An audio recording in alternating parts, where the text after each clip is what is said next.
Grace to you, peace from God our Father and from our Lord and Savior, Jesus Christ. Amen. We hear again from the gospel just read, "Say to the daughter of Zion, behold, your king is coming to you, humble and mounted on a donkey, on a colt, the foal of a beast of burden." You know, Advent is a time of preparation for Jesus' coming.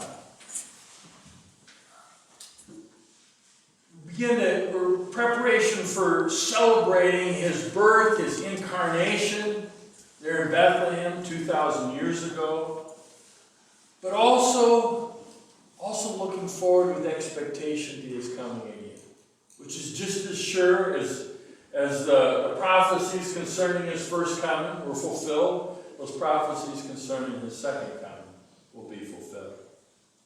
And here, the Jews were waiting in expectation for this promised Messiah, this Savior who would come. And they thought about Savior in earthly terms, and someone like a conquering king who would save them from the Romans, save them from their enemies, their earthly enemies. They were looking for a Messiah king who would lower their taxes, raise their standard of living, defeat their foes. God always fulfills his promises, but not always in the way we expect. He sent his only begotten Son who died at the hands of the Romans, beaten and mocked, hung on the cross, sign above him saying, "The King of the Jews." His charge against him why he was killed for treason. And here, Jesus, they tried to get him into politics several times, trying to trap him. The most famous one was when they asked him about paying taxes. Well, if he said no, you shouldn't pay taxes to the Romans, he would have been arrested and much earlier.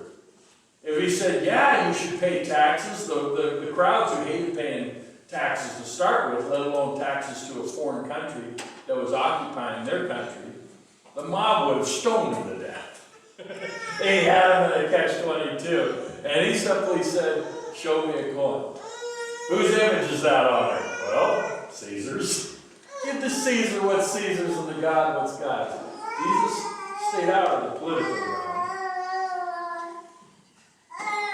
God works in strange and mysterious ways, both back then and even today. The strangest of all victories was the cross, where Jesus defeated sin, death, and the devil in what looks like a defeat. And here you think they just didn't get it back then. How could they think of a Savior only in earthly terms? Think back a few weeks back in the elections. Great expectations. You know, people they're looking for a Savior. Someone will save them from having to pay more taxes. Give them a bigger Social Security check. Bottom line is, most people vote their wallet. They have all kinds of other good reasons for voting for a certain candidate, but it usually comes back to our wallets. We look to political leaders who will improve our standard of living, who will defend us against real and perceived enemies. We want leaders who will lower our taxes, raise the Social Security checks.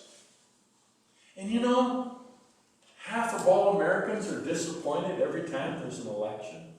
Every time. And by the time the next election rolls around, most of those that weren't disappointed are disappointed by the point the next election rolling around. We're warned in Scripture not to put our faith and hope in political leaders, rather put our faith and hope in God. But we fall into that same trap those Jews did 2,000 years ago, looking for a quick fix, somebody to put bread on their table that'll help their situation in the here and now. We can lose our perspective. Even as Christians, we look to Jesus as believers, as disciples, as Christians. We look to Him as our Savior from sin, death, and the devil.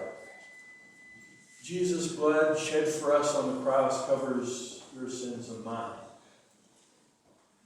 We're forgiven because of what He did for us on the cross.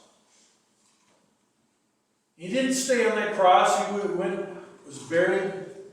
The third day that stone was rolled away, He had risen again. That's what we celebrate on Easter. His triumph over sin, death, and the devil.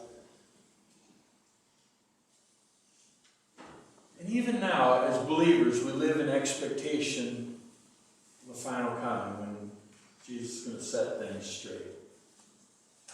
We live in the now, but not yet.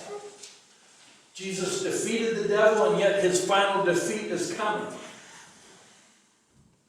promised us eternal life. We're going to see the fulfillment of that promise when we're called home to glory. So we live as Christians, not and get so caught up in the here and now, but seeing beyond the here and now, having our focus on the future, on the finish line, if you will. Seeing what lies in store for us, getting home to heaven and hearing, well done, thou good and faithful servant. A final defeat of Satan is assured. It will be bound, thrown in the bottomless pit for all eternity. There's a resurrection, future reward for those who put their faith and hope in Christ. And so we can say with the Jews of 2,000 years ago, blessed is he who comes in the name of the Lord. He does save us, but in a different way. Jesus' final coming is something we look forward to with joy, and it changes how we live in the present. We live with our focus on the finish line. It changes the way we live in the here and now. Have a sense of urgency, telling others about Jesus. We tend to be about what He's called us to do as believers. Life lived, worshiping God, serving others. Not a life lived for ourselves.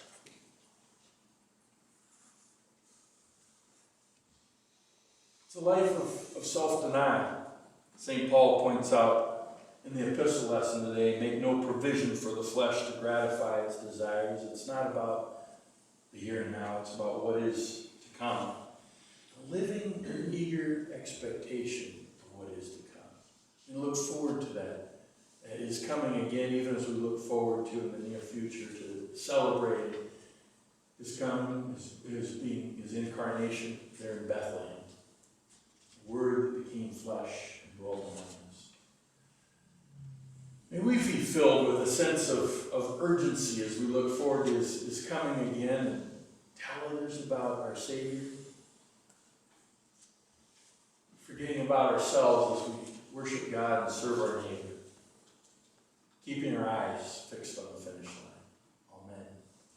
Now may the peace of God, which passes all human understanding, keep your hearts and your minds in Christ Jesus. Life everlasting.